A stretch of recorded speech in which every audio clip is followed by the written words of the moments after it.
Splice, the music producer's paradise, a place where you can go to find damn near everything you need to make some fresh new tracks. But at what cost? Splice is a fantastic tool in theory, especially if you're a beginner who's still learning your way through music production. When I first started producing, you basically just had to get lucky and hope that 1 out of the 10 808s in the free drum kit you just downloaded off a shady website were even usable. So for $12 a month, getting 100 credits to download any sound you want from reputable producers is a steal. And everything's royalty free? Well, yes and no. According to Splice's term of use, you are granted a perpetual non-exclusive royalty-free license to use any sound you download from their library, as long as you don't redistribute or resell the original sound as your own. But many people's biggest issue is just how this royalty-free tag is enforced on various platforms. Realistically, if you and I have Splice and we both make a song with the same loop from it, we have equal rights to our own separate song.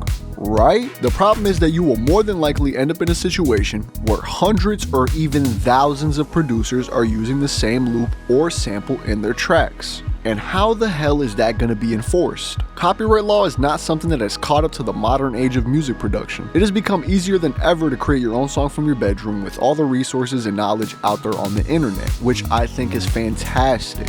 But tools like Splice leave you at a large risk. I am not someone who is anti-loop / anti-sample. I am just pro making great music. That is the real end goal here, and the only thing that really matters. But what I am against is people abusing the current systems in place. The way YouTube Content ID and any other platform that uses AI matching works is by taking the audio of the uploaded song and AI matching it with all the audio that is uploaded on the videos published on the platform.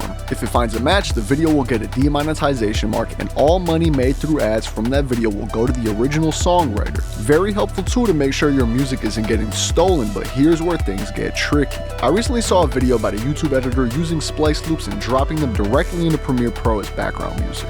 And while that might seem like a fantastic idea, you run into a very big issue. When you publish a video, song, or beat onto YouTube using one of these loops, if it has ever been uploaded to YouTube Content ID, you will get demonetized. But hey, you have a right to use that loop just like everyone else does, right? YouTube gives you the chance to send the claimer an email and basically lay out why your video falls under fair use. The problem is, it is now up to the claimer to allow you to earn money off your song / video. It is not in YouTube's hands. There is no other human verifying if the loop is royalty free. No one there to police the policy other than the claimer. YouTube gives the claimer 30 days to respond, but if they reach the conclusion that you are quote unquote infringing on their copyright, you are out of luck. I want to say I personally went through this maybe 12 times on an old YouTube channel of mine, emailing the claimer, laying out exactly why this falls under fair use, saying, hey, I got this loop from Cymatics, or I got this loop from Splice. And guess how many times I ever got a response back? It was once. It was one freaking time. I say all that to say there are ways to kind of protect yourself a bit if you do choose to use a sample from one of these websites. For the time being, AI matching tools don't account for stretching or pitching of the sample. I predict that this will change eventually. They will come out with an AI that can identify the original audio even if it's been pitched up, stretched, reversed, and then everyone's screwed unless these platforms actually change how these things are enforced. A go-to rule in my opinion is that if you're going to use them, manipulate them at least a little bit. If the loop is 140 BPM, speed it up to 150 and shift it down a semitone or two. Now this is not going to be foolproof because someone could realistically do the same thing, but I think it really increases your chances of not getting screwed over. If you're just starting out and your melodic ideas really aren't that great just yet, you can really learn a ton from using these loops and trying to either find inspiration from them, or you can use them as a learning tool. Analyze the sounds you use from Splice and try to understand how they were made, what elements they consist of, instruments, effects, and applying those same ideas to your own work. I say all this to say these rules and laws are incredibly outdated, and because of that, it forces companies like YouTube into a tricky situation because they don't want to get sued either.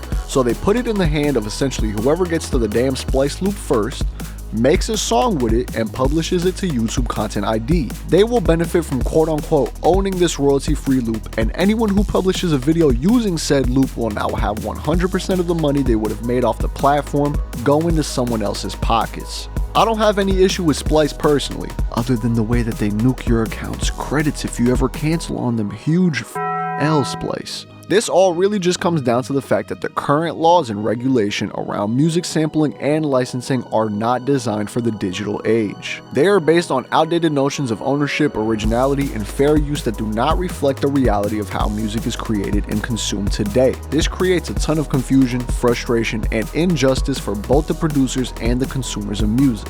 It also stifles creativity and innovation as people are afraid to use samples or loops that might get them in legal trouble or cost them their revenue. A lot of things really need to change, but maybe I'll talk about it in a different video. Alright guys, that is it for this video. In summary, don't trust these platforms to honor the royalty-free tagging on any of the loops you see online. Be wary of using these loops one for one and try to at least manipulate them a little bit if you do decide to use them. I hope the video taught you guys something new. Let me know y'all perspective on the subject. Do you agree that royalty-free platforms are a risky tool for producers and even content creators? Thank y'all so much for watching, and I'll see y'all in the next one.